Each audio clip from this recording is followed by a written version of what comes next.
Well, a good Sunday to you, my dear friends. I am sorry I'm a day late.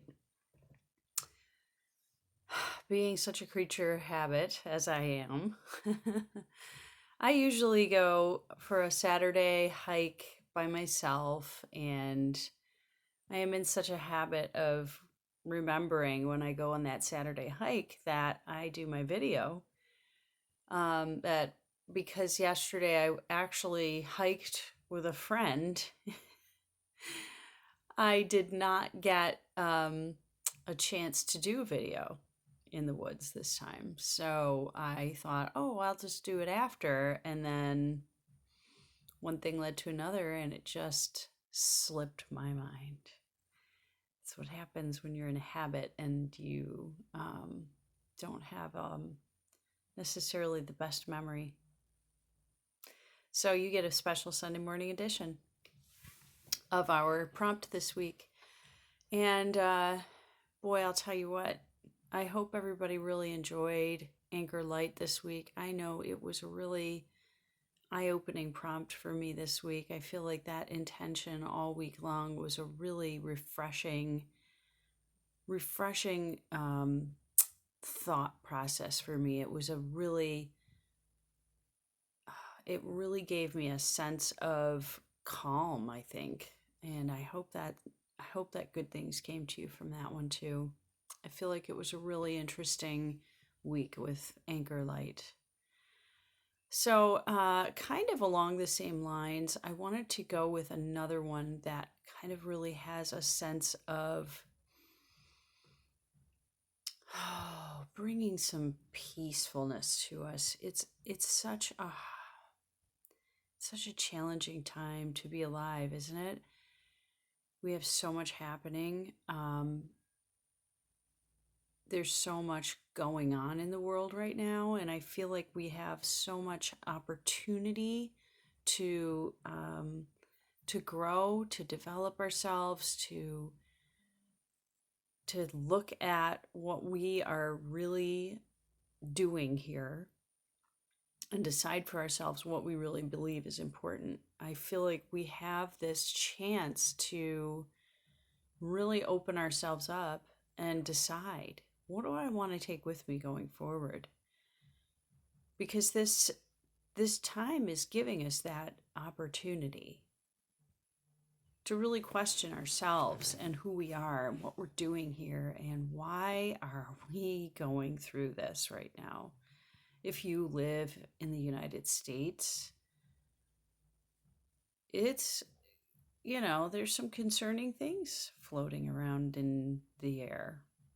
There's some things that seem really scary and sad and upsetting, and yet at the same time, I would say, thank goodness we are finally letting go of a pressure valve of pain and suffering, and people's eyes are being opened, and we are seeing ways that we can start better honoring everyone, not just some people, but everybody. So it really is an interesting time to be alive. And I feel like we have this opportunity to start looking at what's going on around us and how can we be part of that in a way that's helpful, in a way that's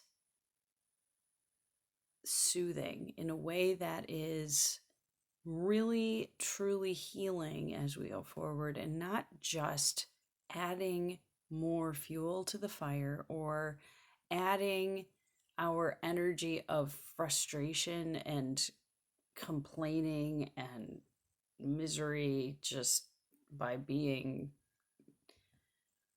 wanting to complain that this is happening right now and why is this happening.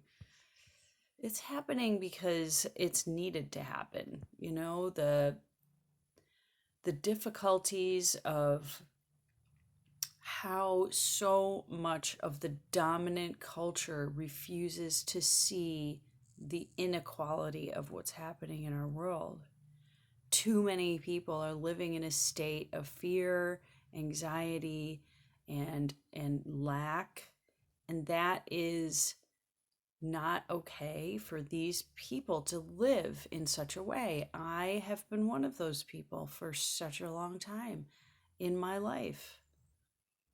I would say that in some ways I'm still struggling with that. Not always, but sometimes. We all still sometimes suffer from that aspect of living in this life. And so I feel like it's important for us to really look at who we are and what we're doing here and why it matters and what can I do?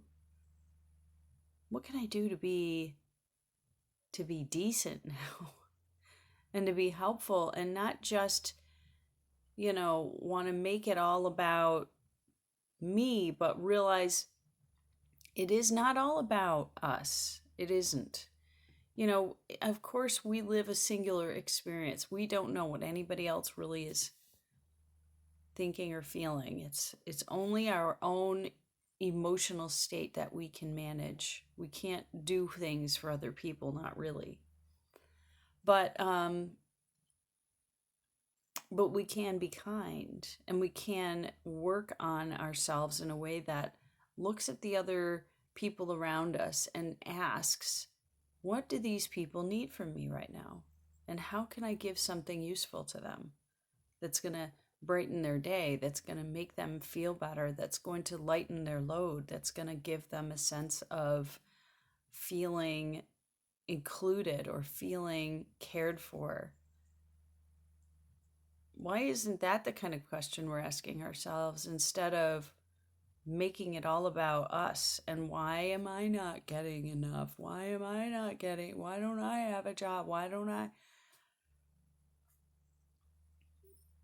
We all are in the same boat right now. Everybody is in a state of very radical change, and none of us has any idea what's going to happen next.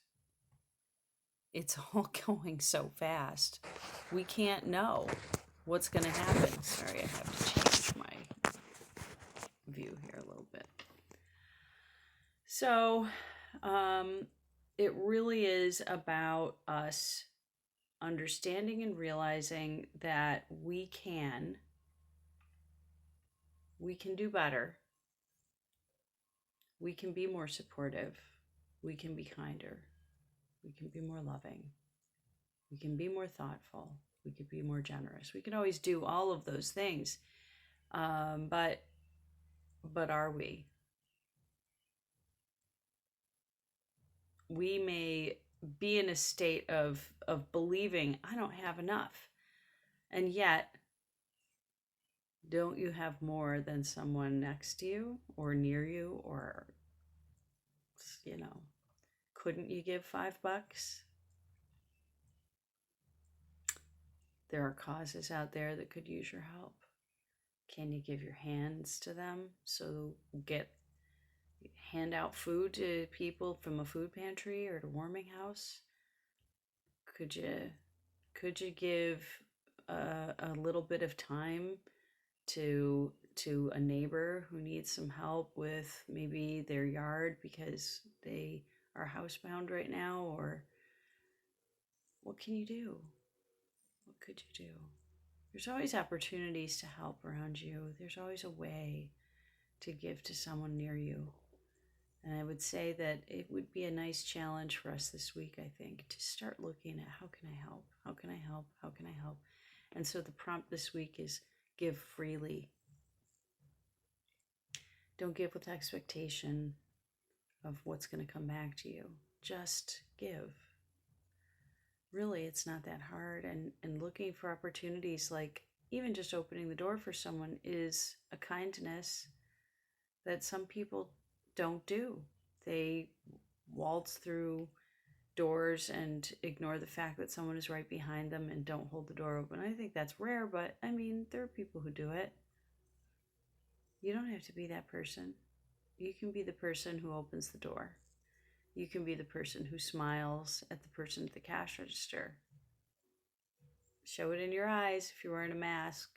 I mean, have a conversation with the person who's checking you out at the grocery store. Don't just stand there with your card in your hand waiting for the moment when you shove it in the machine. You don't have to be that person. You can be the person who very kindly thanks the person who helps you at one of the stores because they are there for you. What can you give freely today? Do you see somebody every single day that you know is struggling and you never talk to them? Maybe you could just talk to them. Say hello. Ask them how they're doing. You can do all kinds of things to brighten a person's day, but it's even more than that. Giving freely of what can you give freely? Do you have vegetables growing in your garden that you could give to somebody? Do you have flowers growing in your yard that you could make a little bouquet and give to a neighbor or a friend just to brighten their day? What can you do? These little tiny things seem like nothing, maybe, but they are everything. They are everything. They are everything to some people. And they will be a moment in that person's life where they will say to just potentially for years to come, I couldn't believe it when so-and-so came over and they brought me this basket of groceries or this, box of goodies they brought over from their garden or whatever thing that you want to do. Be the person who gives freely and see what happens to you this week. And potentially that shift in your behavior, maybe you're already that person who gives freely, but how can you give more is what I would say. But maybe if you're not the person who does that all the time, maybe this is the time to start and see what shifts in your life around the relationships you have and the people that you interact with. And maybe, just maybe, that little shift in your behavior will send out ripples of other people doing kindnesses for other people. And maybe that is how the world is going to look different as we go forward, when we all start thinking about each other in a different way. So that's your Sunday morning edition of me being half awake and not having had enough coffee. But I hope that it gives you a good week, and I look forward to seeing you on Saturday. Have a good week, everybody. Hold yourselves together. Be kind. Be loving, especially to those around you.